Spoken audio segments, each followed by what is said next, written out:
नमस्कार, आप देख रहे हैं जनादेश में हूं आपके साथ प्राची सिंह। खबर शुरू करने से पहले एक नजर आज की हेडलाइंस पर। हेडलाइन के प्रायोजक है सुशीला चैरिटेबल ट्रस्ट, जहां लोक हित और विकलांग लोगों की सहायता करना ही है कर्म, जिसका एक ही नारा जनहित में योगदान कराना।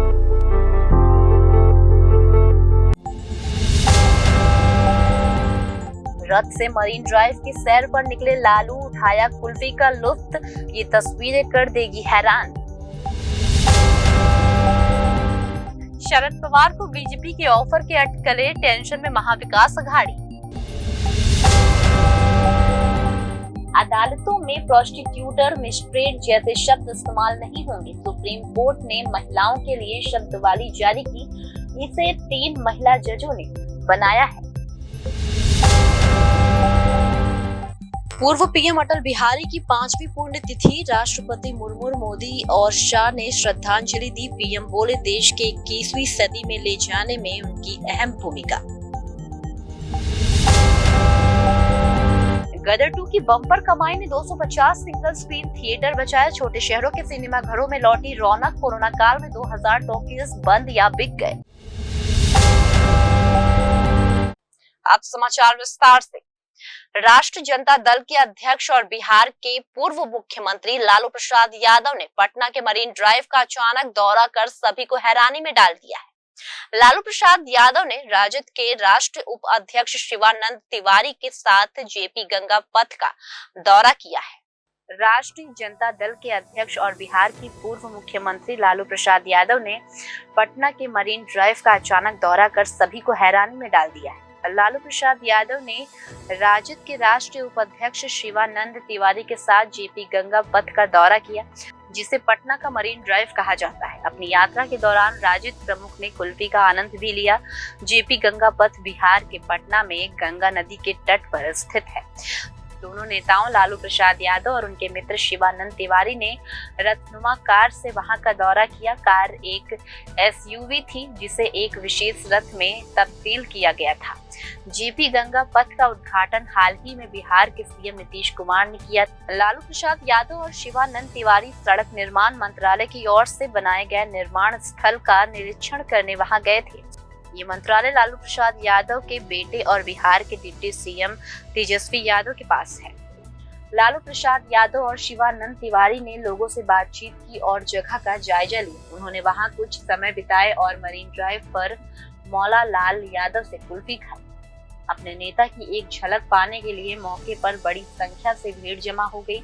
अलग अलग स्थानों पर इस तरह के औचक दौरे से लालू प्रसाद यादव फिर से प्रसिद्धि हासिल कर रहे हैं। लालू प्रसाद यादव पिछले कुछ समय से बीमार चल रहे थे, लेकिन अब वो पहले से ज्यादा फिट नजर आ रहे हैं और ऐसे दौर उन आलोचकों को भी चुप करा रहे हैं जो राजद नेता के स्वास्थ्य पर सवाल उठा रहे थे। पटना मरीन ड्राइव, जिसे लोकनायक गंगा पथ के नाम से भी जाना जाता है, बिहार में नीतीश तेजस्वी सरकार की एक महत्वाकांक्षी परियोजना है। ये प्रोजेक्ट पटना में गंगा नदी के किनारे बनाया गया है।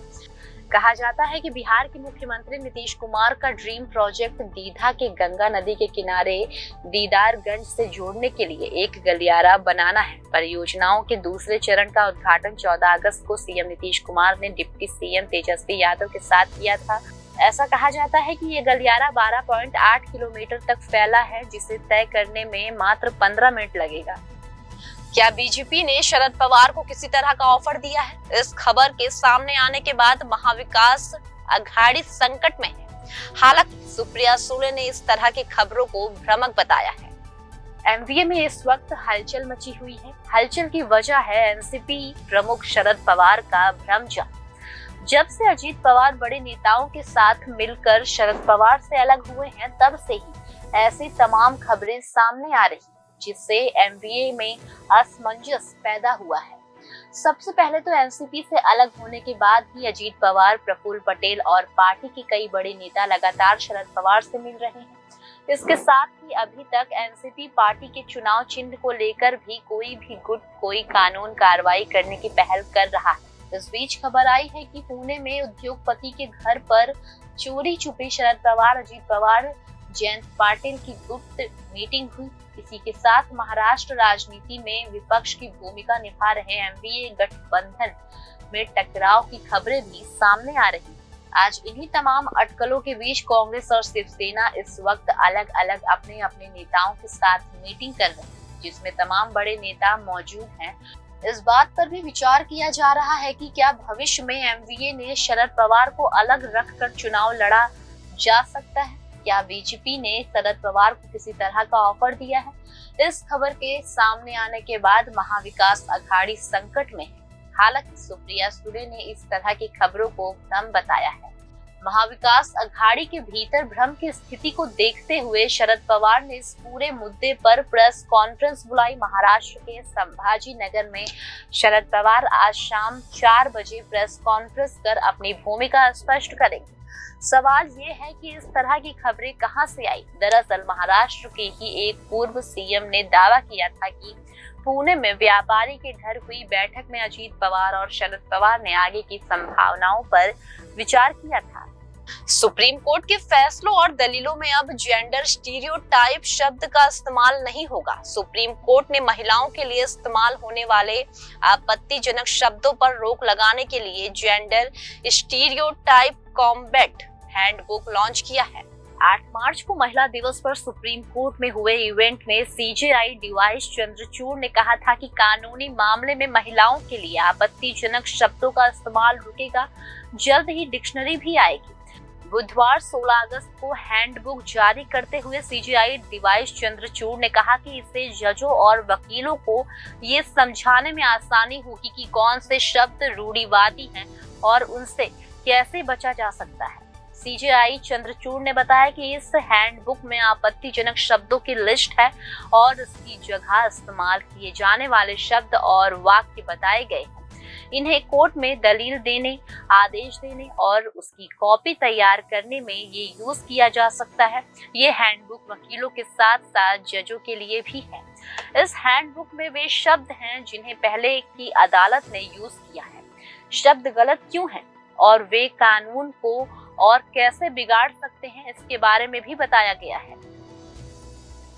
सीजेआई चंद्रचूड़ ने कहा कि इस हैंडबुक को तैयार करने का मकसद किसी फैसले की आलोचना करना या संदेह करना नहीं है, बल्कि ये बताना है कि अनजाने में ही सही लेकिन कैसे रूढ़िवादिता की परंपरा चली आ रही है। कोर्ट का उद्देश्य ये बताता है कि रूढ़िवादिता क्या है और इससे क्या नुकसान है, ताकि कोर्ट महिलाओं के खिलाफ आपत्तिजनक भाषाओं के इस्तेमाल से बच सके।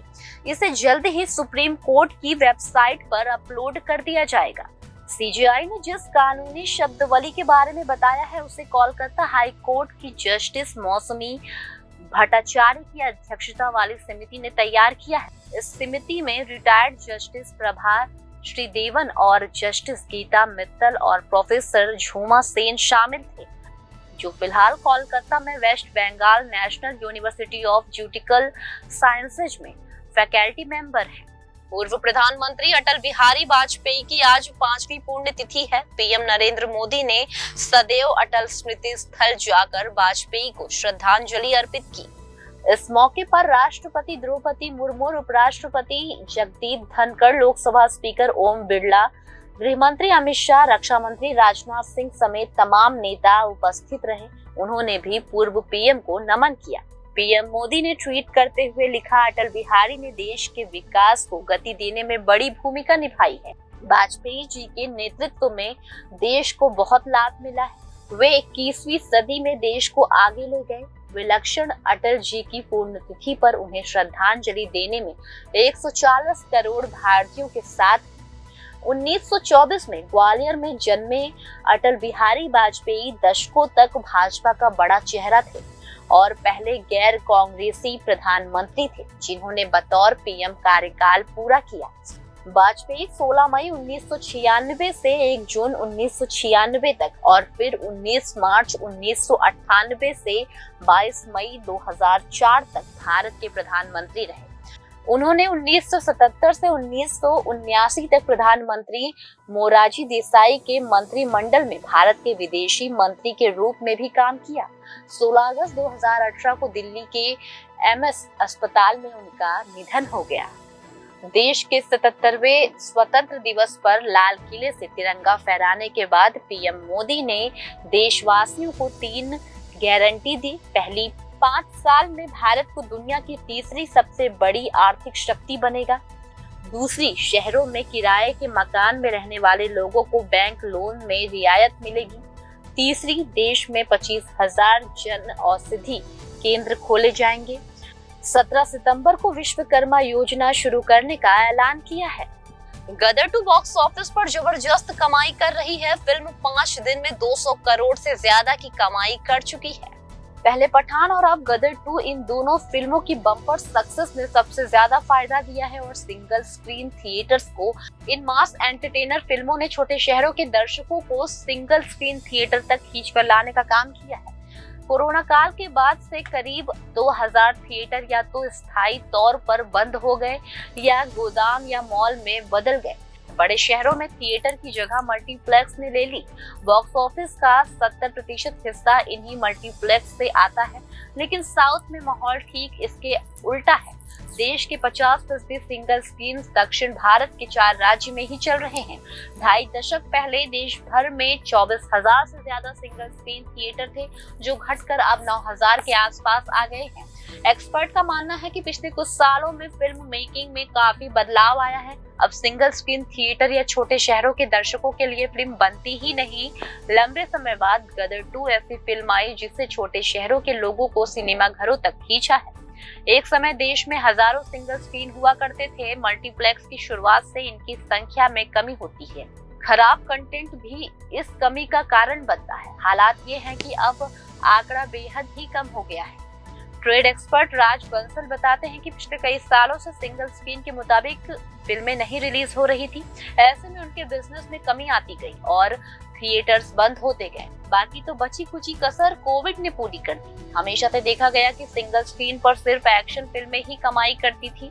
यहाँ कॉमेडी या सब्जेक्ट सेंट्रिक फिल्में पिट जाती थी। काफी समय से ऐसे सब्जेक्ट पर बनी फिल्मों का अभाव था। एक रिपोर्ट के अनुसार पिछले 25 साल में सिंगल स्क्रीन की संख्या 24,000 से घटकर 9,000 हो गई है।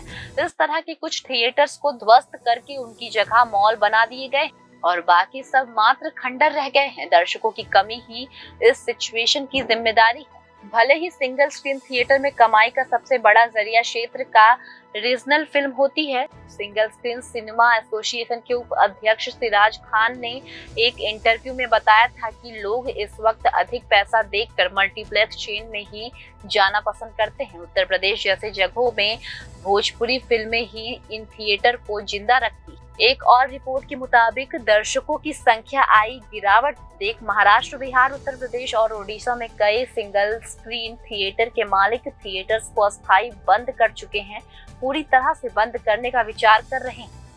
दर्शकों की कमी का असर कमाई पर पड़ रहा है। हॉलीवुड की फिल्मों को दिखाने के लिए उनके पास 2K प्रोजेक्ट जैसा जरूरी चीजों को खरीदने का बजट नहीं है। नतीजन थिएटर्स को बंद करने के अलावा कोई दूसरा विकल्प शेष नहीं रहा। हाल ही में पठान और गदर 2 जैसी फिल्म रिलीज ना होती तो कुल 2000 सिंगल स्क्रीन में 2000 से 250 सिंगल स्क्रीन सिनेमा घर बंद होने के कगार पर थे। ये फिल्म की जॉनर और रिलीज करने की तारीख पर निर्भर करता है। एक और रिपोर्ट के मुताबिक एक्शन जॉनर पर बेस्ड फिल्म सिंगल स्क्रीन पर अच्छा परफॉर्मेंस करती है। साउथ इंडस्ट्री का इसका जीता जागता उदाहरण है। नॉर्थ की तुलना में वहां पर एक्शन फिल्में बॉक्स ऑफिस पर हिट रहती है। इन थिएटर में युवा पुरुषों की संख्या अधिक होती है। वहीं मल्टीप्लेक्स में दर्शक मूल रूप से परिवार वाले होते हैं। एमडी अमित शर्मा कहते हैं कि फिल्म गदर 2 ने सिंगल स्क्रीन समेत एग्जीबिशन सेक्टर के लिए ऑक्सीजन देने वाली फिल्म साबित हुई। वहीं पिछले कुछ सालों में हम बस कंटेंट ड्रिवेन सिनेमा बना रहे थे। मास फिल्में ही ऑडियंस को घर से निकाल कर सिनेमा घरों तक लाती है। वो नहीं आ रही थी तो ऑडियंस भी सिनेमा घर में नहीं आ रहे थे। ऐसे में जब KGF 2, पुष्पा और पठान जैसी फिल्में आई तो फिर से ऑडियंस ने सिनेमा घरों का रुख करना शुरू कर दिया। इन एक्शन फिल्म के अलावा जब तू झूठी, मैं, मक्कार और रॉकी रानी की प्रेम कहानी को मास ऑडियंस के मद्देनजर बनाया और रिलीज किया गया तो हमें 100 करोड़ क्लब वाली फिल्में मिली। वहीं चंडीगढ़ करे आशिकी, एक्शन हीरो और बधाई दो जैसी कंटेंट वाली फिल्मों को देखने के लिए बड़ी तादाद में दर्शक नहीं आए।